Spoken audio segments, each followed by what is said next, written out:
ॐ जटाधरं पाण्डुरङ्गं शूलहस्तं कृपानिधिं सर्वरोगहरं देवं ദത്താത്രേയം അഹം ഭജേത്. ഗുരുപരമ്പരയ്ക്കും ശ്രീ പി കേശവൻ നമ്പൂതിരിക്കും പ്രണാമം. ശ്രീപാദ ശ്രീവല്ലഭ ചരിതാമൃതാകാരേണ ഗുരുദത്താത്രേയ ശ്രീപാദ ശ്രീവല്ലഭ പരബ്രഹ്മണേ നമഃ. അധ്യായം 40. ഭാസ്കരശാസ്ത്രിയുമായുള്ള കൂടിക്കാഴ്ച. ശങ്കരഭട്ടിൻ്റെയും ധർമ്മഗുപ്തൻ്റെയും അസാധാരണ അനുഭവങ്ങൾ. ഞങ്ങൾ പല യാത്രാ സൗകര്യങ്ങളും ഉപയോഗിച്ച് യാത്ര ചെയ്തു. ചിലപ്പോൾ കാൽനടയായിട്ട്, ചിലപ്പോൾ ഇരട്ടക്കാളവണ്ടി, ഒരു തവണ ഒരു കുതിരവണ്ടിയിൽ. കുറച്ച് ദിവസങ്ങൾ യാത്ര ചെയ്ത് ഞങ്ങൾ ത്രിപുരാന്തകം എന്ന ഒരു മഹാക്ഷേത്രത്തിൽ എത്തി. ത്രിപുരാന്തകേശ്വരനെ ദർശിച്ചു. എനിക്ക് പല അനുഭവങ്ങളും ഉണ്ടായി. ശ്രീചരണൻ്റെ പാദുകങ്ങൾ ഞങ്ങളുടെ കൈവശം ഉണ്ടായിരുന്നു. ഞങ്ങൾ യാത്ര ചെയ്തിരുന്നപ്പോൾ ശ്രീചരണനും കൂടെ ഉണ്ടെന്ന തോന്നലുണ്ടായി. ഞങ്ങൾ കാലടികൾ വയ്ക്കുമ്പോൾ ശ്രീചരണൻ ഞങ്ങളുടെ ശരീരത്തിലുണ്ടെന്നും അദ്ദേഹമാണ് അടികൾ വയ്ക്കുന്നതെന്നും തോന്നി. ഞങ്ങൾ സംസാരിച്ചപ്പോൾ എന്താണ് പറയുന്നത് എന്ന് ഞങ്ങൾ അറിഞ്ഞിരുന്നില്ല. ഞങ്ങളിൽ കൂടി അദ്ദേഹമാണ് സംസാരിക്കുന്നത് എന്ന് തോന്നി.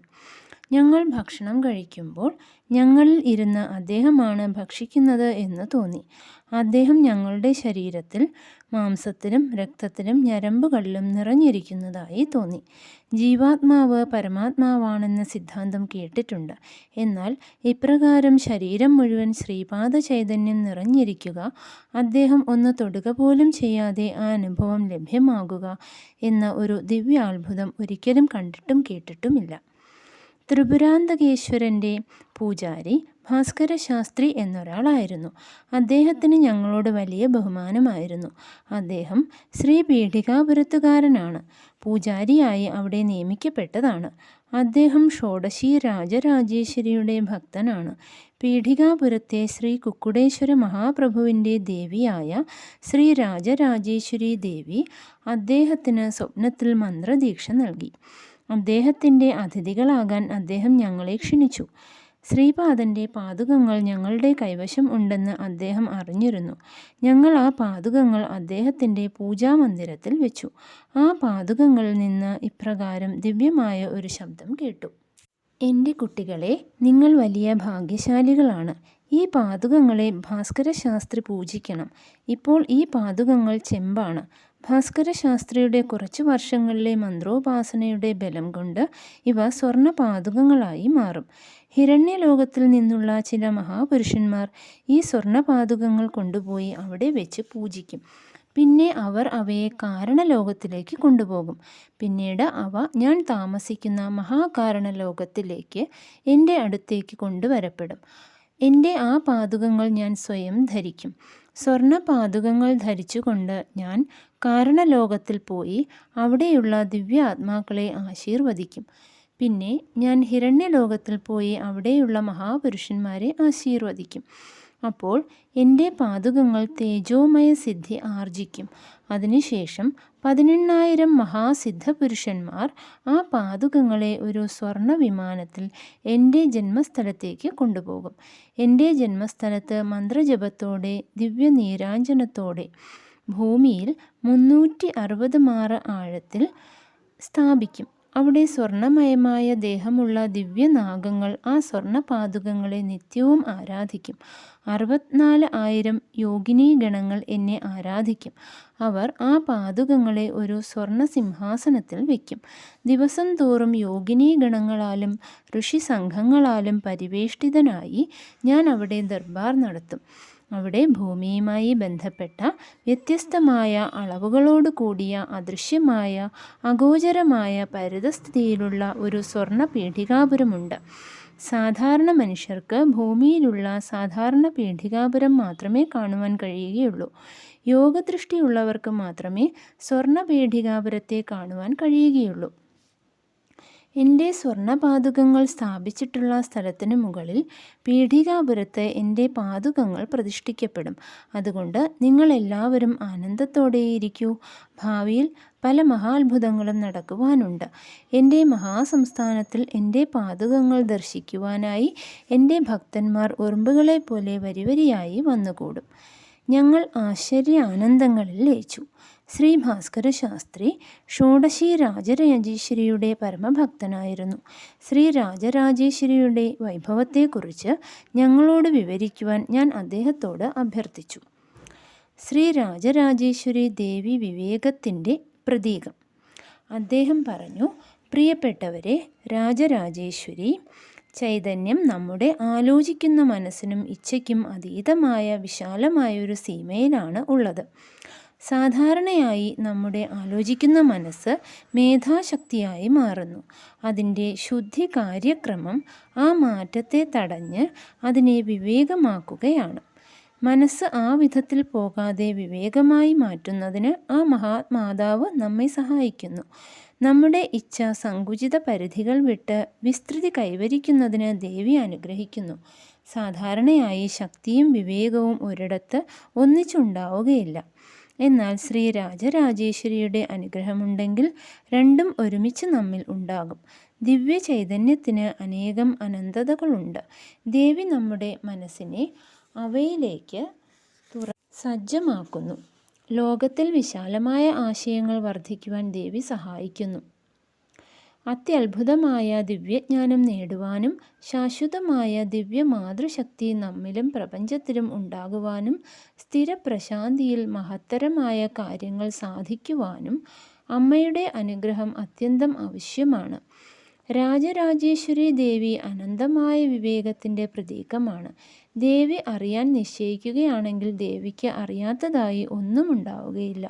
സർവ്വ വിഷയങ്ങളെയും സർവ്വജീവികളെയും അവയുടെ സ്വഭാവങ്ങളെയും അവയെ നടത്തുന്ന ശക്തികളെയും ഈ പ്രപഞ്ചത്തിലെ ധർമ്മത്തെയും അതിനെ സംബന്ധിച്ച യോഗ്യമായ സമയത്തെയും എല്ലാത്തിനെയും കുറിച്ച് ദേവിക്ക് ധാരണയുണ്ട്. ആരോടും പ്രത്യേകിച്ച് സ്നേഹമോ ദേഷ്യമോ ദേവിക്കില്ല. സാധനാബലം കൊണ്ട് ഭാവി ദർശനം സമ്പാദിച്ചവരെ തൻ്റെ വിശ്വാസപാത്രങ്ങളായി പരിഗണിച്ച് ദേവി അന്തരംഗത്തിലേക്ക് സ്വീകരിക്കുന്നു. രാജരാജേശ്വരി ശക്തി ആർജിച്ച സാധകന്മാർക്ക് തങ്ങളുടെ വിവേകം കൊണ്ട് വിരോധശക്തികളെ വേരോടെ നശിപ്പിക്കുവാൻ കഴിയുന്നു. ദേവി അവർക്ക് അവർ അർഹിക്കുന്ന ഫലങ്ങൾ നൽകുന്നു. ലോകത്തിൽ ഒന്നുമായും ബന്ധപ്പെടാതെ അസംഖ്യയായി ദേവി നിലകൊള്ളുന്നു. എല്ലാവരോടും അവരവരുടെ പ്രകൃതിയും അവസരവും സാമർഥ്യവും അനുസരിച്ച് വ്യവഹരിക്കുന്നു. രാജരാജേശ്വരി ദേവി തൻ്റെ ഇച്ഛ ആരിലും അടിച്ചേൽപ്പിക്കുന്നില്ല. പരിണാമത്തിന് സമ്മതിക്കുന്നവരെ അവർക്ക് യോജിക്കുന്ന വിധത്തിൽ നയിക്കുന്നു. അജ്ഞാനികളായവരെ അജ്ഞാനമാർഗങ്ങളിലൂടെ പോകുവാൻ അനുവദിക്കുന്നു. അവർ വളർത്തി പോഷിപ്പിച്ച സ്വാതന്ത്ര്യത്തെ ദേവി മാനിക്കുന്നു. അവർ അഭിവൃദ്ധിപ്പെടുന്നോ ക്ഷയിക്കുന്നുവോ എന്ന് ദേവി ഗൗനിക്കുന്നില്ല. ദേവിയുടെ കരുണ അതിരില്ലാത്തതാണ്, അക്ഷയമാണ്. അസുരന്മാരെയും രാക്ഷസന്മാരെയും പിശാചുക്കളെയും പോലും ദേവി തൻ്റെ കുട്ടികളായി കരുതുന്നു. ദേവിയുടെ ദയ മനുഷ്യരുടെ ദയയെപ്പോലെ അന്ധമല്ല. വളരെയധികം ദയയുണ്ടെങ്കിലും ദേവിയുടെ വിവേകത്തിന് കുറവില്ല. പരമാത്മാവ് നിശ്ചയിച്ച പാതയിൽ നിന്ന് ദേവി വ്യതിചലിക്കുന്നില്ല. ദേവിയുടെ പ്രവൃത്തിശക്തിയുടെ കേന്ദ്രം ജ്ഞാനമാണ്. അതുകൊണ്ട് നമുക്ക് ദേവിയുടെ അനുഗ്രഹം ലഭിക്കുമ്പോൾ സത്യജ്ഞാനബോധങ്ങളും ലഭിക്കുന്നു. ദേവിയുടെ ശക്തി ലഭിക്കുവാൻ കർത്തവ്യദീക്ഷയും സത്യശുദ്ധിയും അവലംബിക്കണം. അപ്പോൾ മാത്രമേ നാം അനുഗ്രഹീതരാകുന്നുള്ളൂ. ഞാൻ പീഠികാപുരവാസി ആയതുകൊണ്ടും എന്നിൽ ശ്രീപാദൻ്റെ ദയ ഉണ്ടായിരുന്നതുകൊണ്ടും ഞാൻ രാജരാജേശ്വരി ദീക്ഷയെ സഫലീകരിച്ചു. ഇന്ന് എനിക്ക് ദീക്ഷയുടെ സമയമാണ്. ഇന്ന് അധികം സമയവും ഞാൻ ധ്യാനത്തിലായിരിക്കും. ശ്രീപാദൻ ഏതു പരിതസ്ഥിതിയിലാണ് പീഠികാപുരത്തെ വിട്ട് സഞ്ചരിക്കുവാൻ ഇടയായത് എന്ന് ഞാൻ നാളെ നിങ്ങളോട് പറയാം. നിങ്ങൾ ഇവിടെ വരുന്നതിന് മുമ്പ് ശ്രീപാദൻ ഞാൻ സമർപ്പിച്ച പുലിഹോരത്തെ പ്രത്യേക തരത്തിൽ തയ്യാറാക്കിയ അന്നം സ്വീകരിച്ചു. അദ്ദേഹം രാജരാജേശ്വരി ദേവിയുടെ രൂപത്തിൽ എനിക്ക് ദർശനം തന്നു. ഈ മഹാപ്രസാദം കഴിച്ചു നിങ്ങളും ധ്യാനിക്കൂ. അധ്യായം 41. ഒരു കപട പരിവ്രാജകൻ്റെ കഥ. ശ്രീപാദ ശ്രീവല്ലഭൻ മഹാസരസ്വതിയുടെയും മഹാലക്ഷ്മിയുടെയും മഹാകാളിയുടെയും രാജരാജേശ്വരിയുടെയും സ്വരൂപമാണെന്ന് ശ്രീ ഭാസ്കര ശാസ്ത്രി പറഞ്ഞു. ശ്രീപാദനിലുള്ള ദേവീ തത്വം അനുഷ്ഠാനങ്ങൾ ചെയ്യുന്നവർക്ക് മാത്രമേ മനസ്സിലാക്കുവാൻ കഴിയുകയുള്ളൂ. പരാ, പശ്യന്തി, മധ്യമ, വൈഖരി എന്ന് 4 വിധം വാക്കുകൾ ഉണ്ടെന്ന് കേട്ടിട്ടുണ്ട്. അതിനെക്കുറിച്ച് പറഞ്ഞു തരുവാൻ ഞാൻ ഭാസ്കര ശാസ്ത്രിയോട് ആവശ്യപ്പെട്ടു. അദ്ദേഹം പറഞ്ഞു, അംബിക ഓരോ വാക്കിലൂടെയും പ്രകാശിക്കുന്നു, ഓരോ മനുഷ്യനിലൂടെയും സംസാരിക്കുന്നു, ഓരോ വ്യക്തിയുടെ ഉള്ളിലും സംസാരിക്കുന്നു. പുറമേ കേൾക്കുന്ന വാക്കിന് സ്ഥൂലവാക്ക് എന്ന് പറയും. പുറമേ കേൾക്കാൻ കഴിയാത്തതും ചുണ്ടുകളുടെ ചലനത്തിലൂടെ അറിയാൻ കഴിയുന്നതുമായ വാക്കിനെ മധ്യമ വാക്കെന്ന് പറയും. മധ്യമത്തേക്കാൾ സൂക്ഷ്മമായ വാക്കിന് വൈഖരി വാക്കെന്ന് പറയും. തൊണ്ടയിൽ ഇരിക്കുകയും വായിൽ വരെ വരികയും പുറമേ വരാതിരിക്കുകയും വഴിയിൽ തങ്ങുകയും മനസ്സിൽ മാത്രം ചലിക്കുകയും ചെയ്യുന്ന വാക്കിനെ പശ്യന്തി വാക്കെന്ന് പറയുന്നു. കുറെ കൂടി സൂക്ഷ്മമായതും പൊക്കിളിൽ നാഭിയിൽ വസിക്കുകയും ചെയ്യുന്ന വാക്കിന് പരാവാക്കെന്ന് പറയുന്നു. അംബിക ത്രിപുര ഭൈരവിയായും ആരാധിക്കപ്പെടുന്നു. ഗുണത്രയങ്ങളുടെയും ജഗത്രയങ്ങളുടെയും മൂർത്തിത്രയങ്ങളുടെയും അവസ്ഥാത്രയങ്ങളുടെയും അധീശ്വരിയാണ് ദേവി. ത്രിപുടിയെ പുരത്രയമാക്കി ദേവി 3 ലോകങ്ങളെയും ഭരിക്കുന്നു. ശ്രദ്ധയുള്ള മനസ്സോടെ ആത്മസമർപ്പണം ചെയ്ത് സമ്പൂർണ്ണ ശരണാഗതി ചെയ്താൽ ഈ ലോകത്തിൽ നിന്നോ മറ്റ് അദൃശ്യ ലോകങ്ങളിൽ നിന്നോ ഉള്ള ശത്രുത്വവും തടസ്സങ്ങളും നമ്മെ ബാധിക്കുകയില്ല. വിരോധ ശക്തികൾ കേവലം ഭൗതിക ലോകത്തിലേക്ക് മാത്രമായി പരിമിതമായവയല്ല. നമുക്ക് പ്രാണമയമായ ഭൗതികമായ മാനസികമായ അന്തരാത്മാവിനെ സംബന്ധിച്ച ആധ്യാത്മികമായ അസ്തിത്വസ്ഥിതികളുണ്ട്. ഇവയ്ക്ക് അനുഗുണമായ ലോകങ്ങളുണ്ട്. നാം വേണ്ടത്ര അഭിവൃദ്ധി നേടുകയാണെങ്കിൽ ഭൗതിക ലോകത്തിൽ ജീവിക്കുന്നത് പോലെ ആ ലോകങ്ങളിലും നമുക്ക് ജീവിക്കുവാൻ കഴിയും. മനുഷ്യൻ്റെ അഭിവൃദ്ധിക്ക് മുഖ്യമായി ശ്രദ്ധ, ഭക്തിയും അതിൻ്റെ കൂടെ ദൃഢമായ വിശ്വാസവും ഉണ്ടായിരിക്കണം. ശ്രദ്ധ എന്നാൽ സമ്പൂർണ്ണ വിശ്വാസത്തോടു കൂടിയ അംഗീകാരം. വിശ്വാസം അനുഭവം കൊണ്ട് ഉണ്ടാകേണ്ടതാണ്. എന്തിനും വിശ്വാസത്തെ ആധാരമാക്കിയ സ്നേഹം ഉണ്ടായിരിക്കണം. വേണ്ട സമയത്ത് ആവശ്യമുള്ളത് കിട്ടും എന്നുള്ള ഇളകാത്ത വിശ്വാസം വേണം. വിശ്വാസത്തോടൊപ്പം സുരക്ഷിതത്വ ബോധം ഉണ്ടാകുമ്പോൾ അത് ആത്മവിശ്വാസമാകുന്നു. ശക്തിയില്ലാത്ത ജ്ഞാനം നിഷ്ക്രിയത്വത്തിലേക്ക് നയിക്കുന്നു. ജ്ഞാനമില്ലാത്ത ശക്തി അന്ധമാവുകയും വിനാശത്തിലേക്ക് നയിക്കുകയും ചെയ്യുന്നു. അതുകൊണ്ട് നാം ജ്ഞാനത്തിൽ കൂടി പ്രകൃതി ബന്ധങ്ങളിൽ നിന്ന് സ്വതന്ത്രരാകണം. പിന്നെ ശക്തിയുടെ അനുഗ്രഹം കൊണ്ട് പരിപൂർണത നേടണം. ഇതിന് ശക്തിക്ക് ജ്ഞാനത്തിൽ നിന്നുള്ള അനുമതി ലഭിച്ചിരിക്കണം. സാഖ്യമാർഗത്തിൽ ചൈതന്യത്തെ പുരുഷനെന്നും കർമ്മത്തെ നിർവഹിക്കുന്ന പ്രകൃതിയെ സ്ത്രീ എന്നും പറയുന്നു. താഴെ തലത്തിൽ ഇവ തമ്മിൽ വിരോധമുണ്ട്. ചൈതന്യം കർമ്മം ചെയ്യുകയില്ല, പ്രകൃതിക്ക് ജ്ഞാനമില്ല.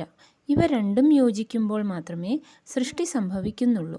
ഇവ രണ്ടിനും വൈകല്യമുണ്ട്. ചൈതന്യം ദുർബലമാണ്, മുടന്തുള്ളതാണ്. പ്രകൃതി അന്ധമാണ്. ലോകത്തിൽ അന്ധത്വവും മുടന്തും ഈ സ്ഥിതിയിൽ ഉണ്ടെന്ന് തെളിയിക്കുവാൻ വേണ്ടി ശ്രീപാദൻ ജനിച്ച കുടുംബത്തിൽ ഒരു സഹോദരൻ അന്ധനായും ഒരു സഹോദരൻ മുടന്തനായും ജനിച്ചു. ചൈതന്യത്തിൻ്റെ ദൗർബല്യത്തിൻ്റെയും പ്രകൃതിയുടെ അന്ധതയുടെയും പ്രതീകങ്ങളാണ് ആ 2 സഹോദരന്മാർ. ഉന്നത സ്ഥായിയിൽ ചൈതന്യത്തെയും പ്രകൃതിയെയും ഈശ്വരൻ, ഈശ്വരി എന്നാണ് പറയുന്നത്. അവർ തമ്മിൽ വിരോധമില്ല. ശരിയായ യോഗസമയമായി എന്ന് തോന്നിയപ്പോൾ ശ്രീപാദൻ തൻ്റെ സോദരന്മാരുടെ അന്ധതയും മുടന്തും മുഴുവനായും നീക്കി. ഇത്തരം അന്ധതയും മുടന്തും നീക്കുക എന്ന താൻ ഏറ്റെടുക്കാൻ പോകുന്ന ബൃഹത്തരമായ കാര്യക്രമത്തിൻ്റെ സൂചനയായിട്ടാണ് ശ്രീപാദൻ ഇത് ചെയ്തത്. അതീതമായ സ്ഥായിയിൽ ഈ ചൈതന്യത്തെയും പ്രകൃതിയെയും ബ്രഹ്മം എന്നും മായ എന്നുമാണ് പറയുന്നത്. തൻ്റെ 16-ാം വയസ്സിൽ വീട് വിട്ട് ലൗകിക ജീവിതത്തെ ത്യജിച്ച് വിരാഗിയായി, അതായത് വിരക്തനായി സഞ്ചരിക്കുന്നതിൻ്റെ ആന്തരാർത്ഥം താൻ സ്വയം ബ്രഹ്മമാണെന്നും അതുപോലെ മായയാണെന്നും പ്രഖ്യാപിക്കലായിരുന്നു. അപരിമിതമായ അനന്ത ഗുണങ്ങളുള്ള ബ്രഹ്മസ്വരൂപത്തിന് പരിമിതി ഉണ്ടാക്കുന്ന ശക്തി മായയാണ്. താൻ അപരിമിതമായ ബ്രഹ്മസ്വരൂപമാണെങ്കിലും മായാശക്തിയുടെ നിയന്ത്രണത്തിലുള്ള പരിമിതികൾക്ക് വിധേയനായി വ്യവഹരിക്കുന്നു എന്ന് സൂചിപ്പിക്കുവാനാണ് അദ്ദേഹം പീഠികാപുരത്ത് ജനിച്ചത്. 16 വയസ്സായതിനു ശേഷം താൻ മായയുടെ നിയന്ത്രണത്തിൽ ആയിരിക്കുകയില്ലെന്നും അപരിമിതമായ ബ്രഹ്മസ്വരൂപമായിരിക്കുമെന്നും ഭക്തജനോദ്ധാരണത്തിനായി അവതരിച്ച പരമതത്വമാണ് താനെന്നും അദ്ദേഹം വ്യക്തമായി അറിയിച്ചിരുന്നു. താഴ്ന്ന സ്ഥായിയിൽ പ്രകൃതി വളരെ ശക്തമായതായി കാണപ്പെടുന്നു. ഇതിന് ഉദാഹരണങ്ങളായി പീഠികാപുരത്തുണ്ടായ പല വിവാദങ്ങളും പരിതസ്ഥിതി സൃഷ്ടികളായ പലതരത്തിലുള്ള ബാധകളും ബുദ്ധിമുട്ടുകളും ശ്രീപാദ ചരിത്രത്തിൽ കാണാൻ കഴിയും. അതിനുശേഷം മധ്യസ്ഥായിയിൽ പുരുഷനും പ്രകൃതിയും സമമാണ്. ഈ സ്ഥിതിയിൽ ചില അവിശ്വാസികളും അലട്ടുണ്ടാക്കുന്നവരും ഉണ്ടായിരുന്നു. അതേ വിധത്തിൽ പല അനുഭവങ്ങൾ ഉണ്ടാകുകയും വിശ്വാസം ജനിക്കുകയും അദ്ദേഹത്തെ അവതാരമായി കാണുകയും ചെയ്യുന്നവരും ഉണ്ടായിരുന്നു. അദ്ദേഹം ശ്രീ പീഠികാപുരം വിട്ടപ്പോൾ ഉന്നത സ്ഥായിയിലായിരുന്നു. ഈ സ്ഥിതിയിൽ മായ അന്തർലീനമായിരുന്നു. താൻ പരബ്രഹ്മ സ്വരൂപമാണെന്ന് സുസ്പഷ്ടമായി പ്രകടിപ്പിച്ച് തൻ്റെ ദിവ്യ അവതാര ലീലകളെ വിസ്തൃത സ്ഥായിയിൽ പ്രകടിപ്പിക്കേണ്ട സ്ഥിതിയായിരുന്നു. പീഠികാപുരത്തെ അന്തരീക്ഷം അതിന് യോജിച്ചതല്ലാത്തതുകൊണ്ട് അദ്ദേഹം പീഠികാപുരത്തെ വിട്ടുപോയി. പ്രപഞ്ചത്തിൽ മുഴുവൻ അദ്ദേഹത്തിൻ്റെ മഹിമ പരക്കുമ്പോൾ വരും നൂറ്റാണ്ടുകളിൽ ഏതെങ്കിലും ഒരു കാലത്ത് അദ്ദേഹത്തിൻ്റെ ഇച്ഛയ്ക്കനുസരിച്ച് പീഠികാപുരവാസികൾക്കും ജ്ഞാനോദയം ഉണ്ടാകും. അദ്ദേഹത്തിൻ്റെ വിസ്തൃത സ്ഥായിയിലുള്ള ദിവ്യ ചൈതന്യ ശക്തി മാനവ ചൈതന്യത്തിൻ്റെ മുടന്തിനെയും പ്രകൃതിയുടെ അന്ധതയെയും രണ്ടിനെയും നിവാരണം ചെയ്യും. ഏതു പരിതസ്ഥിതിയിലാണ് ശ്രീപാദൻ പീഠികാപുരത്തെ വിട്ടുപോയത് എന്ന എൻ്റെ ചോദ്യത്തിന് ശ്രീ ഭാസ്കര ശാസ്ത്രി ഇങ്ങനെ മറുപടി പറഞ്ഞു. ശ്രീപാദൻ്റെ ദിവ്യലീലകൾ സാമാന്യ മനുഷ്യരുടെ ഊഹങ്ങൾക്ക് അപ്പുറത്താണ്. ഒരിക്കൽ ഒരു സന്യാസി കുക്കുടേശ്വര ക്ഷേത്രത്തിൽ വന്നു. അദ്ദേഹം ഒരു ദത്തഭക്തനായിരുന്നു. അദ്ദേഹം ദത്തദീക്ഷ നൽകിയിരുന്നു. ഒരു മണ്ഡലക്കാലം ദത്തദീക്ഷ അനുഷ്ഠിക്കുന്നവർക്ക് അവരുടെ ആഗ്രഹങ്ങളെല്ലാം സിദ്ധിക്കുമെന്ന് അദ്ദേഹം പ്രഖ്യാപിച്ചു. പീഠികാപുരത്തെ ബ്രാഹ്മണരും ദത്തദീക്ഷ സ്വീകരിച്ചു. അദ്ദേഹം വലിയ സംഖ്യകൾ ദക്ഷിണയായി സ്വീകരിച്ചിരുന്നു. അങ്ങനെ കിട്ടുന്ന ദക്ഷിണകളിൽ നിന്ന് ഒരു ഭാഗം അദ്ദേഹം തന്നിൽ നിന്ന് ദീക്ഷ സ്വീകരിക്കുന്ന ബ്രാഹ്മണർക്ക് നൽകിയിരുന്നു. ബ്രാഹ്മണർ ഇതര ജാതികളിലുള്ള ജനങ്ങളോട് സന്യാസിയിൽ നിന്ന് ദീക്ഷ സ്വീകരിച്ച് അദ്ദേഹത്തിന് ഉദാരമായ ദക്ഷിണകൾ കൊടുക്കുവാൻ പറഞ്ഞു.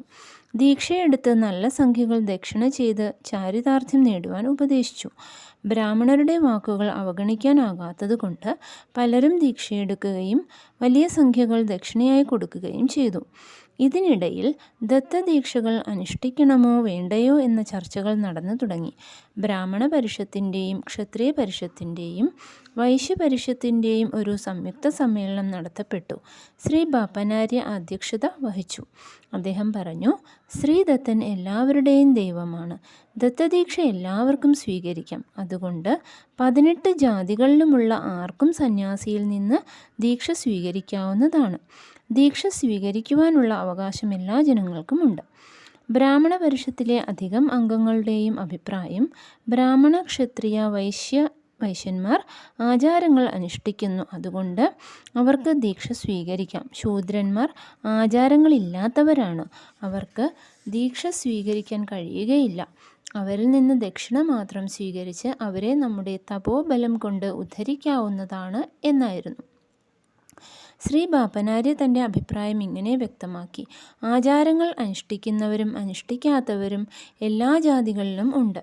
ആചരിക്കുന്നവർ ആരെല്ലാം ആചരിക്കാത്തവർ ആരെല്ലാം എന്നറിയുക മിക്കവാറും അസാധ്യമാണ്. അതുകൊണ്ട് സമൂഹത്തിൻ്റെ നന്മയെയും ശ്രേയസ്സിനെയും കരുതി നമുക്ക് ദത്തഹോമം, യജ്ഞങ്ങൾ മുതലായ കാര്യക്രമങ്ങൾ നിർവഹിച്ച് സാമൂഹിക ക്ഷേമത്തിനായി പ്രവർത്തിക്കാം. ശൂദ്രരുടെ ദക്ഷിണ സ്വീകരിക്കുകയും അവർക്ക് ദീക്ഷ കൊടുക്കാതിരിക്കുകയും ചെയ്യുന്നത് അവരോട് ചെയ്യുന്ന അന്യായമാണെന്ന് എനിക്ക് തോന്നുന്നു. ദക്ഷിണ സ്വീകരിച്ച് നമ്മുടെ തപശക്തി കൊണ്ട് ശൂദ്രരെ ഉദ്ധരിക്കാമെങ്കിൽ ബ്രാഹ്മണ ക്ഷത്രിയ വൈശ്യജാതികളെയും അങ്ങനെ ഉദ്ധരിക്കാമല്ലോ. അങ്ങനെയാണെങ്കിൽ ഒരു ജാതിയിലുള്ളവർക്കും ദീക്ഷ കൊടുക്കേണ്ട ആവശ്യമില്ല. അതുമാത്രമല്ല, ഒരു വലിയ സംഖ്യ ദക്ഷിണയായി നിശ്ചയിച്ചിട്ടുണ്ട്. എല്ലാ ജാതിയിലും കഴിവില്ലാത്തവരുണ്ട്. പണിയെടുത്ത് ദിവസവൃത്തി കഴിക്കുന്നവർ നമുക്ക് വലിയ ദക്ഷിണ തന്നതിന് ശേഷം വളരെ ദിവസങ്ങൾ പട്ടിണി കിടക്കേണ്ടി വരും. സ്വമനസാലെ തരേണ്ടതായ ഒന്നാണ് ദക്ഷിണ. ഒരാളുടെ കഴിവനുസരിച്ച് സന്തോഷത്തോടെ തരുന്നതായിരിക്കണം. നാം സ്വീകരിക്കുന്ന ദക്ഷിണകൾ. എന്നാൽ മാത്രമേ ദത്തൻ സന്തുഷ്ടനാവുകയുള്ളൂ. അപ്പോൾ ആ ബ്രാഹ്മണർ ഒരു ആക്ഷേപം ഉന്നയിച്ചു. നമ്മൾ ബ്രാഹ്മണരായിരുന്നിട്ടും ആ പരമഹംസ പരിവ്രാജക മഹാശയൻ നമ്മുടെ ഗ്രാമത്തിലേക്ക് വന്നപ്പോൾ നമ്മൾ അദ്ദേഹത്തെ പൂർണ്ണകുംഭത്തോടെയും വേദമന്ത്രങ്ങളോടെയും സ്വാഗതം ചെയ്തില്ല. മാത്രമല്ല, എല്ലാ ജനങ്ങളുടെയും ഹിതത്തിനായി അദ്ദേഹം ദത്തമണ്ഡല ദീക്ഷ നൽകുമ്പോൾ ബ്രാഹ്മണ പരിഷത്ത് ഒരു ഉദാസീനമായ നിലപാടാണ് സ്വീകരിക്കുന്നത്. അപ്പോൾ ബാപ്പനാര് പറഞ്ഞു, ശരിയായ ഒരു പരമഹംസ പരിവ്രാജകനെ സ്വീകരിക്കുന്നതിന് ചില വ്യവസ്ഥകളുണ്ട്. അദ്ദേഹം കുറച്ചു ദിവസങ്ങൾ മുൻകൂട്ടി പ്രധാന ശിഷ്യന്മാരെ അയച്ച് തൻ്റെ സന്ദർശനത്തെക്കുറിച്ചുള്ള വിവരം ബ്രാഹ്മണ പരിഷത്തിനെ അറിയിച്ചിരിക്കണം. പരിഷത്ത് അവരുടെ വിവരങ്ങൾ മുഴുവനും അറിഞ്ഞതിനു ശേഷം ആ ശിഷ്യന്മാരുമായി ശാസ്ത്രങ്ങളെക്കുറിച്ച് ചർച്ചകൾ നടത്തുന്നു. ആ ചർച്ചകളിൽ നിന്ന് ആ ശിഷ്യന്മാരുടെ പ്രാവീണ്യം മനസ്സിലാക്കുന്നു. പിന്നെ പരിഷത്ത് ഒരു തീരുമാനത്തിൽ എത്തുന്നു. അവർ യോഗ്യനായ ഒരു പരിവ്രാജകൻ്റെ ശിഷ്യരാണെന്ന് നിർണയിക്കുന്നു. പിന്നീട് പരമഹംസ പരിവ്രാജകൻ വരുമ്പോൾ അദ്ദേഹത്തിന് വേദമന്ത്രജപത്തോടെയും പൂർണ്ണകുംഭത്തോടെയുമുള്ള സ്വീകരണം നൽകുന്നു. അതിനുശേഷം അദ്ദേഹവുമായി ശാസ്ത്രചർച്ച നടക്കുന്നു. പിന്നെ പരിവ്രാജക മഹാശയൻ്റെ നിർദ്ദേശമനുസരിച്ച് യജ്ഞം, യാഗം, ദീക്ഷ, പ്രഭാഷണം എന്നിവ സജ്ജീകരിക്കപ്പെടുന്നു. ഇതൊന്നുമില്ലാതെയാണ് ഈ പരിവ്രാജകൻ കുക്കുടേശ്വര ക്ഷേത്രത്തിലേക്ക് വന്നത്. വന്ന ഉടനെ ദത്തമണ്ഡല ദീക്ഷയെ പ്രഖ്യാപിച്ചു. ദീക്ഷയ്ക്ക് വലിയ സംഖ്യ ദക്ഷിണയും നിശ്ചയിച്ചു. ഇത് നമ്മുടെ നിയമാവലിക്ക് വിരുദ്ധമായ കാര്യമല്ലേ? അതിന് ആ ബ്രാഹ്മണർ മറുപടി പറഞ്ഞു, നിയമങ്ങൾ ഉല്ലംഘിച്ചോ ഇല്ലയോ എന്ന് നോക്കാനുള്ള സമയമല്ല ഇത്. അങ്ങും അങ്ങയുടെ മകളുടെ ഭർത്താവായ അപ്പലരാജ ശർമ്മയും ദീക്ഷ സ്വീകരിക്കുകയും ദക്ഷിണ നൽകുകയും ചെയ്യുന്നോ ഇല്ലയോ? ബാപ്പനാര് പറഞ്ഞു, ഞങ്ങൾ രണ്ടുപേരും സമൂഹ ശ്രേയസ്സിനു വേണ്ടി ദീക്ഷകൾ ചെയ്യുന്നു, വ്യക്തിഗത ശ്രേയസ്സിനു വേണ്ടി ചെയ്യാറില്ല. ഞങ്ങൾ ദീക്ഷ എടുക്കാത്തത് കൊണ്ട് ദക്ഷിണ നൽകുകയുമില്ല. ബ്രാഹ്മണരിൽ ദീക്ഷ സ്വീകരിക്കുകയും ദക്ഷിണ നൽകുകയും ചെയ്യുവാൻ ആഗ്രഹിക്കുന്നവർക്ക് അങ്ങനെ ചെയ്യാവുന്നതാണ്. ബ്രാഹ്മണ പരിഷത്ത് കൂട്ടായ സാമൂഹിക സമസ്യകളെയും പ്രയോജനങ്ങളെയും കുറിച്ച് ആലോചിക്കും. നിങ്ങളുടെ വ്യക്തിഗത ദീക്ഷകളെയും വ്യക്തിഗത സമസ്യകളെയും പരിഷ്കരണങ്ങളെയും കുറിച്ച് ആലോചിക്കുകയില്ല. ശ്രീ ശ്രേഷ്ഠിയും ശ്രീ വർമ്മയും മണ്ഡല ദീക്ഷയെ നിരാകരിച്ചു. എങ്കിലും ബ്രാഹ്മണർക്കും ക്ഷത്രിയർക്കും വൈശ്യർക്കും ദത്തമണ്ഡല ദീക്ഷ എടുക്കുകയോ എടുക്കാതിരിക്കുകയോ ചെയ്യുവാനുള്ള സ്വാതന്ത്ര്യം നൽകപ്പെട്ടു. ശ്രീപാദൻ ദത്ത ദീക്ഷ നൽകുന്നു. ശ്രീപാദനിൽ ശ്രദ്ധയും ഭക്തിയുമുള്ള കുറേ കൃഷിക്കാർ ഉണ്ടായിരുന്നു. അവരിൽ വെങ്കയ്യ പ്രധാനിയായിരുന്നു. ശ്രീപാദൻ വെങ്കയ്യയുടെ വീട്ടിലേക്ക് പോയി. ദത്തദീക്ഷ കിട്ടാത്തവർ ആരും ദുഃഖിക്കേണ്ടതില്ലെന്നും താൻ ദത്തദീക്ഷ നൽകുമെന്നും അദ്ദേഹം പ്രഖ്യാപിച്ചു. അതുകൂടാതെ ഓരോരുത്തരും അവരവരുടെ കഴിവിനനുസരിച്ച് ദക്ഷിണ നൽകാവുന്നതാണെന്നും പ്രസ്താവിച്ചു. താൻ തരുന്ന ദീക്ഷയിൽ മണ്ഡല ദീക്ഷ ആവശ്യമില്ലെന്നും ഏകരാത്രി ദീക്ഷ മതിയാകും എന്നും അറിയിച്ചു. ഒരു ദിവസം പകലും രാത്രിയും അദ്ദേഹം വെങ്കയ്യയുടെ വീട്ടിൽ ഉണ്ടായിരുന്നു. അദ്ദേഹം 18 ജാതികളിലുമുള്ള ജനങ്ങൾക്കും ദീക്ഷ കൊടുത്തു. ദീക്ഷയെടുത്തവരിൽ ബ്രാഹ്മണരും ക്ഷത്രിയരും വൈശ്യരും ഉണ്ടായിരുന്നു. ശ്രീപാദൻ താൻ ദത്തനാണെന്ന് പ്രഖ്യാപിക്കുന്നു. ശ്രീപാദൻ താൻ ശ്രീ ദത്തനാണെന്ന് പരസ്യമായി പ്രഖ്യാപിച്ചത് ഈ ദിവസമാണ്. അന്ന് ശ്രീദത്തന് ഏറ്റവും ഇഷ്ടമായ വ്യാഴാഴ്ചയും ആയിരുന്നു. ദീക്ഷ സ്വീകരിച്ചവർക്കെല്ലാം അദ്ദേഹം തൻ്റെ മംഗളകരമായ അനുഗ്രഹം നൽകി. അവരെ കൊണ്ട് ഭജന നടത്തിച്ചു. താൻ ശ്രീദത്തനാണെന്നും വിസ്തൃതമായ കാര്യക്രമം തനിക്ക് വേണ്ടി കാത്തിരിക്കുന്നുണ്ടെന്നും തന്നെ സ്മരിക്കുന്നവരിൽ താൻ പ്രസന്നനാകുമെന്നും അവരുടെ ആഗ്രഹങ്ങൾ സഫലീകരിക്കുമെന്നും അദ്ദേഹം പറഞ്ഞു. പിറ്റേ ദിവസം വെള്ളിയാഴ്ച രാവിലെ ശ്രീപാദൻ ശ്രീ നരസിംഹവർമ്മയുടെ ഗൃഹത്തിലേക്ക് പോയി. അവിടെ അദ്ദേഹത്തിന് മംഗളസ്നാനം നൽകപ്പെട്ടു. അവിടെ നിന്ന് ഒരു വാഴപ്പഴം മാത്രം സ്വീകരിച്ചു. അത് നരസിംഹവർമ്മയുടെ ഗൃഹത്തിലെ ഗോമാതാവിന് കൊടുത്തു. പിന്നെ പൈണ്ഠ വെങ്കടപ്പയ്യ ശ്രേഷ്ഠിയുടെ ഗൃഹത്തിലേക്ക് വന്നു. അവിടെയും അദ്ദേഹത്തിന് മംഗളസ്നാനം നൽകപ്പെട്ടു. അവിടെ അദ്ദേഹത്തിന് വെണ്ണയും പാലും മോരും പാൽപ്പാടയും കൊടുത്തു. ഭക്തന്മാർ തന്നെ വിളിച്ചുകൊണ്ടിരിക്കുകയാണെന്നും പീഠികാപുരം വിട്ടുപോകാനുള്ള സമയമായെന്നും അദ്ദേഹം പറഞ്ഞു. അതിനുശേഷം തൻ്റെ മാതാമഹനായ ബാപ്പനാര്യയുടെ ഗൃഹത്തിലേക്ക് വന്നു. അവിടെയും മംഗളസ്നാനം നൽകപ്പെട്ടു. താൻ സാക്ഷാൽ ദത്തനാണെന്നും ശ്രീപാദ ശ്രീവല്ലഭ രൂപം കേവലം മായാസ്വരൂപമാണെന്നും ബാധ, അതായത് രോഗം, ദുഃഖം മുതലായവ സർപ്പത്താൽ കടിക്കപ്പെട്ടവരോടും ഏറെക്കാലമായി രോഗോപദ്രവങ്ങളാൽ കഷ്ടപ്പെട്ട് അദ്ദേഹത്തെ വിളിച്ചു കൊണ്ടിരിക്കുന്നവരോടും സുസ്പഷ്ടമായി താൻ ദത്തൻ തന്നെയാണെന്ന് വ്യക്തമായി പ്രഖ്യാപിക്കുവാനും തൻ്റെ ദിവ്യലീലകളിലൂടെ ലോകത്തെ ഉദ്ധരിക്കുന്ന കാര്യക്രമത്തെ തുടങ്ങുവാനും ഉള്ള സമയമായിരിക്കുന്നു എന്നും അദ്ദേഹം പ്രഖ്യാപിച്ചു. അതിനുശേഷം അദ്ദേഹം സ്വന്തം ഗൃഹത്തിൽ എത്തി. മാതാപിതാക്കൾ ശ്രീപാദൻ്റെ വിവാഹത്തെക്കുറിച്ച് സംസാരിച്ചപ്പോൾ അദ്ദേഹം, അമ്മേ, ഞാൻ പലപ്പോഴും അനഘാലക്ഷ്മി സമേതനായി മുത്തച്ഛനും ശ്രേഷ്ഠി മുത്തച്ഛനും വർമ്മ മുത്തച്ഛനും ദർശനം നൽകിയിട്ടുണ്ട്. ആ ദിവ്യ ദമ്പതികൾ കേളി വിലാസത്തോടെ ശ്രേഷ്ഠി മുത്തച്ഛൻ്റെ കൃഷിയിടങ്ങളിലും വർമ്മ മുത്തച്ഛൻ്റെ വയലുകളിലും ചുറ്റി നടക്കുന്നത് പലരും കണ്ടിട്ടുണ്ട്. നോക്കൂ, ഇതാ എൻ്റെ അനഘാലക്ഷ്മി സമേത അനഘാരൂപം.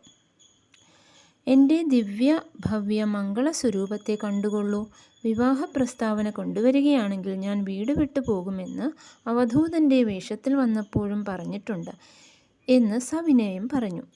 ആ മംഗളമയ സ്വരൂപ ദർശനം നൽകിയതിനു ശേഷം അദ്ദേഹം തൻ്റെ സഹോദരന്മാരെ സ്പർശിച്ചു.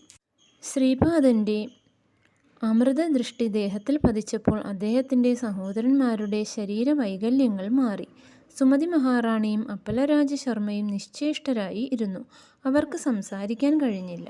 അപ്പോൾ അദ്ദേഹത്തിൻ്റെ മുത്തശ്ശിയായ രാജമാമ്പയും മുത്തച്ഛനായ ബാപ്പനാരെയും പൈണ്ഠ വെങ്കടപ്പയ്യ ശ്രേഷ്ഠിയും അദ്ദേഹത്തിൻ്റെ ധർമ്മപത്നി വെങ്കടസുബ്ബമാമ്പയും നരസിംഹവർമ്മയും അദ്ദേഹത്തിൻ്റെ ധർമ്മപത്നി അമ്മാജമ്മയും അവിടെ വന്നു. ശ്രീപാദൻ ഉല്ലാസവാനായി പുഞ്ചിരിച്ചുകൊണ്ട് എല്ലാവരോടും സംസാരിച്ചു. അപ്പോൾ സുമതി മഹാറാണി പറഞ്ഞു, എൻ്റെ പ്രിയപ്പെട്ടവനെ, എല്ലാ കടങ്ങളും വീട്ടിയിട്ടാണ് പോകുന്നതെന്ന് നീ പറയുന്നു.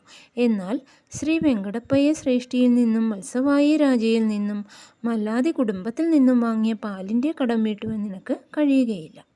ശ്രീപാദൻ്റെ അന്തർധാനം.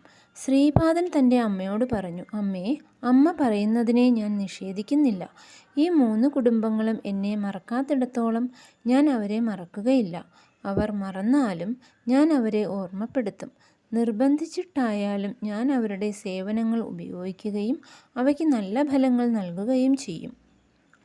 ഈ കുടുംബങ്ങളിലെ ഓരോ തലമുറയിലെയും ഒരാളുടെ ഗൃഹത്തിൽ നിന്ന് ഞാൻ ഭക്ഷണം കഴിക്കും, എന്നാൽ ദക്ഷിണ സ്വീകരിക്കുകയില്ല. നിങ്ങളുടെ കുടുംബം എന്നെ സ്നേഹത്തോടെ മരുമകനായി കണക്കാക്കുന്നു എന്ന് എനിക്കറിയാം. ഈ മാനുഷിക ബന്ധത്തെ മാനിച്ച് ഞാനും കർത്തവ്യബോധമുള്ള ഒരു മരുമകനായി പെരുമാറും. നിങ്ങളുടെ പിതാക്കളുടെ കുടുംബത്തിന് ഇതിൽ കൂടുതൽ എന്താണ് വേണ്ടത്? തൻ്റെ അച്ഛൻ്റെ നേരെ തിരിഞ്ഞ് അദ്ദേഹം പറഞ്ഞു, നമ്മുടെ ഖണ്ഡികോട കുടുംബത്തിൽ വേദം വളരെ കാലം നിലനിൽക്കും. എൻ്റെ 2 സഹോദരന്മാരും നല്ല വേദപണ്ഡിതരായി തീരും.